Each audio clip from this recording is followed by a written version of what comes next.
সকলোলৈকে LIS আসাম চেনেলটোলৈ মই স্বাগতম জনাইছোঁ। আজি আচলতে মই এটা নতুন ভিডিঅ' লৈ আহিছোঁ। এই ভিডিঅ'টোত ক'ম যে আমি আচলতে নিজৰ পঢ়াৰ সামগ্ৰীখিনি আমাৰ ষ্টাডি মেটেৰিয়েলখিনি কেনেকৈ ছিষ্টেমেটিককৈ আমি এৰেঞ্জ কৰি ৰাখিব পাৰোঁ, যাতে আমি কিবা এটা বস্তু বিচৰাৰ লগে লগে আমি বিচাৰি পাওঁ। মোক বহুতে এনেকৈ কয় যে নোটটো আমাৰ ওচৰত আছে, পঢ়াৰ বস্তুটো আছে, কিন্তু ক'ত আছে, কোনটো ফাইলত আছে বা ক'তনো লিখি ৰাখিছিলোঁ আমি পাহৰি থাকিলোঁ। গতিকে এইটো কাৰণে আমাৰ বহুত সমস্যাৰ সৃষ্টি হয়, বহুত সময় নষ্ট হয়। সেইকাৰণে মই এই সমস্যাটোৰ পৰা হাত সাৰিবলৈ মই কিছুমান মেথড এপ্লাই কৰিছিলোঁ আৰু সেইখিনিকে আজি তোমালোকৰ লগত শ্বেয়াৰ কৰিম, তোমালোকক দেখুৱাম। আৰু মই নোটছ কেনেকৈ বনাইছিলোঁ আচলতে নেটৰ কাৰণে প্ৰিপেৰেশ্যন কৰিবৰ কাৰণেও, সেই গোটেই বস্তুখিনি তোমালোকক মই দেখাম বুলি ভাবিছোঁ। গতিকে ভিডিঅ'টো আৰম্ভ কৰিবলৈ লৈছোঁ। এই আচলতে বেগখিনি মই এই কাৰণতে বেলেগ বেলেগকৈ ৰাখিছোঁ, কাৰণ মোৰ আচলতে ঠাই খুব কম হয়, স্পেচ কম কাৰণে মই গোটেই বস্তুখিনি এইখিনি মোৰ PG নোটছ মানে পষ্ট গ্ৰেজুৱেশ্যনৰ টাইমৰ যোনখিনি নোটছ আছিল মই এটা বেলেগ পলিথিনত ৰাখিছোঁ। বাকী এইটো বেগত মই ৰাখিছোঁ প্ৰিভিয়াছ ইয়েৰ কুৱেশ্যনখিনি, আৰু লগতে চিলেবাছ আছে, কুৱেশ্যন পেপাৰ আছে। গতিকে কুৱেশ্যন পেপাৰখন ক'ত আছে বা মোৰ পেপাৰ 1ৰ নোটছখিনি ক'ত আছে সেইখিনি যাতে খেলি মেলি নহয়, সেইকাৰণে মই গোটেই বেগখিনিৰ ওপৰতো মানে এটা লেবেল লগাই ৰাখিছিলোঁ। আৰু এইখিনি হৈছে মোৰ দেখাইছোঁ মই ইয়াত পেপাৰ এনালাইচিছ আছে। ছাপ'জ এইখন হৈছে 2019 জুনৰ পেপাৰ এনালাইচিছ। গতিকে যোনটো টপিক হয় আৰু যোনটো কুৱেশ্যন মই টান পাওঁ সেইখিনি মই লিখি ৰাখিছিলোঁ, আৰু এনেকৈ মই মানে বেলেগ বেলেগকৈ ৰাখিছিলোঁ। এইখিনি 2020 হয়।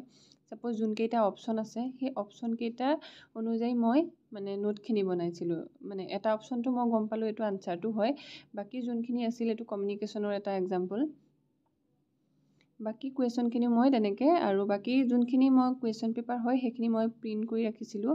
কাৰণ মোৰ এটা সমস্যা আছে কি মই বেছি টাইম স্ক্ৰীন মানে চাই থাকিব নোৱাৰোঁ, মোৰ মূৰটো বিষায়। সেই মই গোটেই যিমানখিনি কুৱেশ্যন পেপাৰ আছে মই সেইখিনি মানে হাৰ্ড কপিখিনি ৰাখিছিলোঁ। আৰু এইখিনি হৈছে মোৰ মাষ্টাৰ্ছৰ টাইমৰ নোট। আচলতে আমি সেইখিনি টাইমতো যোনখিনি মই নোটছ মানে বনাইছিলোঁ সেইখিনি মোৰ এতিয়াও কামত আহে। সেইকাৰণে তোমালোকেও এতিয়া যোনখিনি মাষ্টাৰ ডিগ্ৰী কৰি আছা, যোনখিনি তোমালোকৰ চিলেবাছৰ নোট থাকে সেইখিনি ভালকৈ বনাই ৰাখিলে তোমালোকৰ পাছত মানে সুবিধা হ'ব। এনেকুৱা নহয় যে এইখিনি বস্তু কামত নাহিব। এতিয়া মই মানে ষ্টুডেণ্টক পঢ়াবৰ কাৰণে ইয়াৰে কিছুমান বস্তু ইউজ কৰোঁ মেটেৰিয়েলছ। এইখিনি মোৰ নিজে বনোৱা আছিলে। আৰু গোটেই বস্তুখিনি আচলতে টেবুলত থ'বলৈ মোৰ ঠাই একদমেই নহয়, আৰু বেছি টেবুলখনত যেতিয়া বস্তু থাকে আৰু পঢ়িও ভাল নালাগে, সেইকাৰণে মই এটা বেলেগ বেলেগ বেগত ভৰাই ৰাখিছিলোঁ।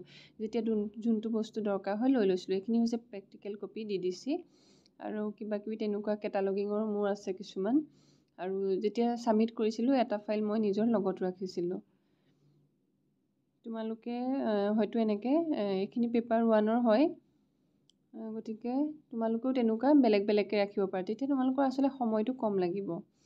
এইখিনি হায়াৰ এডুকেশ্যনৰ কিছুমান নোটছ আছিল, এইখিনি ৰিচাৰ্চ এপ্টিটিউডৰ। আৰু মই A4 চাইজত এই কাৰণে বনাইছিলোঁ, কি হয় কেতিয়াবা কিছুমান বস্তু আমি টপিকটো পঢ়ি হৈ যায়, তাৰ পাছত সেই টপিকটোৰ ওপৰত আৰু কিছুমান ইনফৰ্মেশ্যন ওলায়। যদি আমাৰ কপি থাকে তেতিয়া সেই কপিখনত কিমান পেজ মানে আমি খালীকৈ ৰাখি যাম আমি প্ৰেডিক্ট কৰিব নোৱাৰোঁ। গতিকে A4 চাইজত যদি লওঁ তেতিয়া কি হয়, আমি যদি আৰু নতুন কিবা কনচেপ্ট আহে আমি ইয়াৰ লগত প্ৰিণ্ট কৰি মানে একেলগতে ৰাখিব পাৰোঁ, পেজখিনিৰ মাজত ভৰাই দিব পাৰোঁ। সেইকাৰণে মই বেছিভাগ A4 চাইজত লৈছিলোঁ, যাতে আমি প্ৰিণ্ট কৰি মানে বস্তুখিনি একেলগে ৰাখিব পাৰোঁ। এতিয়া মই তোমালোকক দেখাবলৈ লৈছোঁ যোনখিনি ৰিচ'ৰ্চেছ হয় বা PDF থাকে ফাইল, সেইখিনি মই কেনেকৈ মানে ছিষ্টেমেটিককৈ ৰাখিছিলোঁ। আৰু এইখিনি বস্তু মই সদায় ফাইলতে ৰাখোঁ, ড্ৰাইভত। কাৰণ কেতিয়াবা শ্বীট ৰাখিলে কেতিয়াবা সেইটো নাইকিয়া হৈ যোৱাৰ চান্স থাকে কিবা হ'লে। সেইকাৰণে এইখিনি মই গোটেই মাষ্টাৰ্ছৰ ফাৰ্ষ্ট ছেমৰ মোৰ নোটছখিনি, second sem, third sem, fourth sem, গতিকে প্ৰতিটো ছেমিষ্টাৰত যেইখন পেপাৰ থাকে পেপাৰৰ টাইটেলটো দি মই এটা বনাই ৰাখিছিলোঁ। মানে প্ৰতিটো ফ'ল্ডাৰৰ কাৰণে মই বেলেগ বেলেগকৈ। আৰু বাকী পেপাৰটো নেটৰ কাৰণেও মই এইখিনি পেপাৰটো নেটৰ কাৰণে। আৰু ইয়াতে মই কুৱেশ্যন পেপাৰ ৰাখিছোঁ, previous year question paper, year wise মই তেনেকৈ এটা বেলেগ ফ'ল্ডাৰ ৰাখিছোঁ। আৰু পেপাৰ 1ৰ কাৰণেও মই তেনেকৈ, এইখিনি লাইব্ৰেৰী চায়েন্সৰ হয়, পেপাৰ 1ৰ কাৰণেও মই এটা বেলেগকৈ ফ'ল্ডাৰ ৰাখিছোঁ, যাতে কোনোবাই কিবা এটা বস্তু বিচাৰিলে এইটো বস্তু ক'ত আছে বুলি মোৰ টাইমটো ৱেষ্ট নহওক। সেইকাৰণে আচলতে মই এইখিনি ছিষ্টেম কৰিছিলোঁ। আৰু পেপাৰ 1, 2 গোটেইখিনি বস্তু মই লাইব্ৰেৰী চায়েন্সত, আৰু KVS কাৰণেও প্ৰিপেৰেশ্যন কৰিবৰ কাৰণে মই এনেকৈ বেলেগ বেলেগ কিছুমান ফ'ল্ডাৰ ৰাখিছিলোঁ। গতিকে গোটেই বস্তুখিনি যদি ছিষ্টেমেটিককৈ থাকে আমাৰ আচলতে মানে পঢ়িবৰ কাৰণে সুবিধা হয়, আৰু আমি কম টাইমতে বিচাৰি পাওঁ। আৰু তোমালোকে এইখন আচলতে মোৰ পঢ়াৰ টেবুলখন দেখাইছোঁ। ইয়াত যোনখিনি বস্তু তোমালোকৰ খুব পাহৰি যোৱা বা মনত নাথাকে সেইখিনি তোমালোকে লগাই থ'ব পাৰি। ইয়াত লাইব্ৰেৰী যোনখিনি এক্ট আছিল মই লগাই থৈছিলোঁ। এইটোতো মই লিখি থৈছোঁ ষ্টপ ছেইং টুমৰো। মানে কি হয় আমি বেছিভাগ মানে কাইলৈ কৰিম বুলি কামখিনি থৈ দিওঁ। সেইকাৰণে মই এইটো বস্তু যাতে মোক দেখিলে মনত আহে যে নহয় কামটো এতিয়াই কৰিব লাগে, সেইকাৰণে মই এই বস্তুটো লিখি ৰাখিছিলোঁ। আৰু যোনখিনি তোমালোকে আৰু এইটো হৈছে মোৰ ডেইলি প্লেনাৰৰ। আগতে মই টু ডু লিষ্টত কৰিছিলোঁ, বাট এতিয়া এইটো ফৰ্মেট মই পাইছোঁ। আৰু সেইকাৰণে মই ইয়াত ডেইলি যোনখিনি টাইম থাকে, কি কাম থাকে বা এফৰ্মেশ্যন, এই গোটেই বস্তুখিনি মই ইয়াত মানে লিখি ৰাখিছোঁ। আৰু প্ৰতিটো ডে'ৰ কাৰণে আচলতে আছে। এইটো কৰিলে কি হয়, কিবা যদি ইম্পৰ্টেণ্ট কাম থাকে সেইটো মানে কেতিয়াও মিছ নহয়, সেইটো কাৰণেহে ৰাখিছিলোঁ। আৰু বাকী ষ্টিকি নোট ইউজ কৰিব পাৰা তোমালোকে কিবা কিবি কামত। আৰু এইখিনি হৈছে লাইব্ৰেৰী চেঞ্চৰ বুক হয়। মই মানে ৰিকমেণ্ড কৰিব নোৱাৰোঁ বাৰু, কাৰণ মই ভালকৈ মানে গোটেই বুকখিনি মই ভালকৈ পঢ়িছোঁ বুলি ক'ব নোৱাৰোঁ সেইকাৰণে। আৰু এইখন মোৰ এখন কপি, এইখনত বেলেগ বেলেগ ছাবজেক্টৰ নোট মানে একেলগতে ৰাখিব পাৰি। এই যোনখিনি কালাৰ মানে ছেপাৰেট কৰা আছে, ছাপ'জ এটা ইউনিট, দুটা ইউনিট, তেনেকৈ আমাৰ ৰাখিলে আচলতে সুবিধা হ'ব। আৰু বাকী যোনখিনি ইয়াতো মই কিছুমান নোট বনাইছিলোঁ শ্বৰ্টকৈ।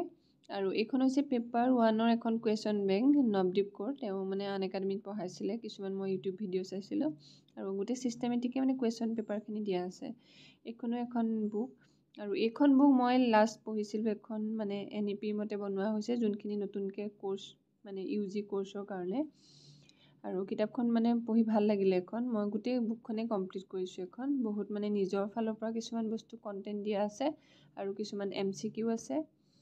আৰু বাকী মেটেৰিয়েলছ এইখিনিয়ে। মই বুক মানে ইমান তেনেকৈ মই ফ'ল' কৰা নাছিলোঁ। আৰু এইখিনি হৈছে মোৰ ডায়েৰী। কেতিয়াবা কি হয় আমাৰ পঢ়োঁতে খুব মানে যি টি কথা মনলৈ আহি থাকে, তেতিয়া মই ডায়েৰীখিনিত লিখি ৰাখোঁ। আৰু এক্সট্ৰা কেতিয়াবা কিবা বাহিৰা কিতাপ পঢ়িব মন যায়, সেইখিনি কাৰণে মই মানে কিছুমান বাহিৰা কিতাপ ৰাখিছিলোঁ। অৱশ্যে মোৰ ঘৰত বেছিকৈ কিতাপ আছিলে আৰু মোৰ ঘৰত থকা কিতাপখিনিও মই এনেকৈ সজাই ৰাখিছিলোঁ। যোনখিনি গল্প কিতাপ বেলেগকৈ, প্ৰবন্ধ কিতাপ বেলেগকৈ, বা যোনখিনি মোৰ GK ৰিলেটেড আছিলে, গোটেই বস্তুখিনি মানে মই ছিষ্টেমেটিককৈ ৰাখিছিলোঁ, যাতে যেতিয়া যোনখন কিতাপ পঢ়িবলৈ মন যায় মই সোনকালে বিচাৰি পাওঁ। আৰু কিছুমান মোৰ মটিভেশ্যনেল বুক আছিল আৰু হোমেন বৰগোহাঁই ছাৰৰ কিছুমান কিতাপ আছিল। আচলতে এই বস্তুখিনি আচলতে নিজৰ আইডিয়াৰ ওপৰত কথা। কিছুমানে হয়তো তেনেকৈ সজাই থ'লে বস্তুটো সোনকালে বিচাৰি পায় বা পঢ়িবলৈ ভাল পায়। এনেকুৱা তেনেকুৱা ৰুল নাই যে মই এইটো বস্তু ফ'ল' কৰিছোঁ কাৰণে বেলেগেও কৰিব বা বেলেগৰ লাভ হ'ব।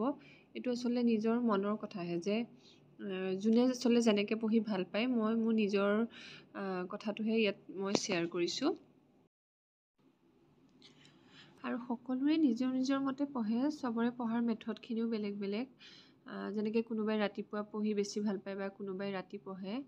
গতিকে বেলেগক ফ'ল' কৰিবলগীয়া একো নাই, কিন্তু বেলেগৰ পৰা আমি কিছুমান বস্তু শিকিব পাৰোঁ। সেইকাৰণে মই আচলতে ভিডিঅ'টো তোমালোকৰ কাৰণে বনালোঁ। আৰু এইখন মোৰ ঘৰৰ টেবুল। ইয়াত যোনখিনি লিখা আছে ষ্টপ ছেইং টুমৰো, আৰু বাকী যোনখিনি একখিনি বা শ্বৰ্ট নোটছখিনি যোনখিনি মই পাহৰি যাওঁ, সেইখিনি আচলতে মই আহোঁতেই লৈ আহিছিলোঁ। আৰু সেই একেখিনি বস্তুকে মই এতিয়া ইয়াত লগাই ৰাখিছোঁ। সেইটো আচলতে নিজৰ ওপৰত কথা, কোনে কেনেকৈ সজাই ভাল পায়। আৰু বাকী তোমালোকেও জনাবা যে তোমালোকে কোনটো ষ্টাইলত পঢ়া বা কেনেকৈ তোমালোকে মেটেৰিয়েলখিনি এৰেঞ্জ কৰা। আৰু আজিলৈ ভিডিঅ'টো ইমানতে সামৰণি মাৰিছোঁ। আৰু শেষলৈকে চোৱাৰ বাবে সকলোকে মই আকৌ এবাৰ ধন্যবাদ জনাইছোঁ।